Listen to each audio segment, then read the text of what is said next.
An unsettling connection between Jimmy Saville and serial killer Peter Sutcliffe has resurfaced, while the vile pedophile's life has been brought back into the spotlight by a BBC drama.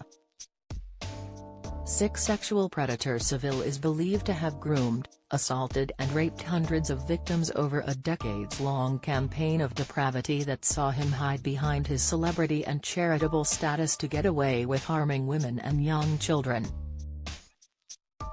He died in 2011 at the age of 84 before the severity of his crimes was made public, meaning he escaped justice. Sutcliffe was convicted of murdering 13 women and attempting to murder 7 more between the years of 1975 and 1980, earning him the nickname the Yorkshire Ripper. He died in a hospital in 2020 at the age of 74 while seeking treatment after being imprisoned at HMP Frankland.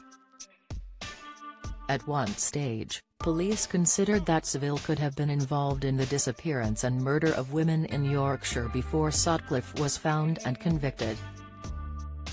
A dentist even made a cast of Saville's teeth in order to check against bite marks found on the victims of the Yorkshire Ripper's victims.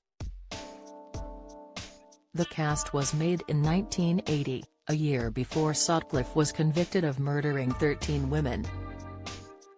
2 of the Yorkshire Ripper's victims were found near Saville's home in Leeds, and Sutcliffe even named the top of the pop star during questioning by police in connection to the murders. Once Sutcliffe was jailed, he and Saville struck up a disturbing friendship, with the radio DJ visiting the killer in jail and later referring to him as a mate. The Daily Mail reported in 2012 that a dentist named Dr. Mace Yoffa was left stunned when he was asked to travel to Leeds to make a cast of Saville's teeth to help the police in their investigation.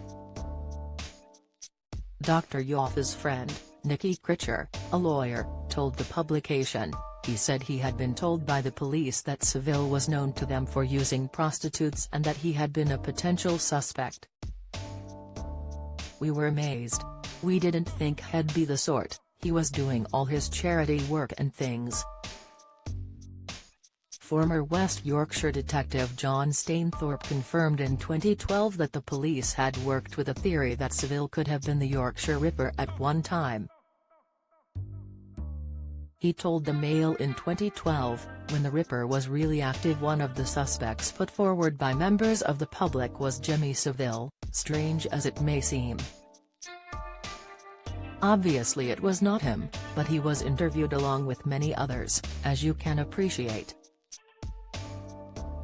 Following Saville's death in 2011, the truth of his vile crimes emerged after ITV released a documentary titled Exposure, The Other Side of Jimmy Saville, where he was accused of assaulting victims that he found through charities, hospitals, prisons and even via his role as a host and broadcaster at the BBC. The earliest claims of sexual assault led back to 1955 when Jimmy was manager of a club, while further investigations at NHS hospitals, including Leeds General Infirmary and Broadmoor Psychiatric Hospital, alleged he sexually assaulted over 60 victims ranging in age from 5 to 75. London's Metropolitan Police subsequently launched an investigation which saw 450 victims come forward. Scotland Yard ultimately ruled that Saville had been hiding in plain sight due to his celebrity status, and Peter Watt, of the NSPCC, said at the time that Saville was one of the most prolific sex offenders we have ever come across. Follow Mirror Celebs on Snapchat, Instagram, Twitter, Facebook, YouTube and Threads.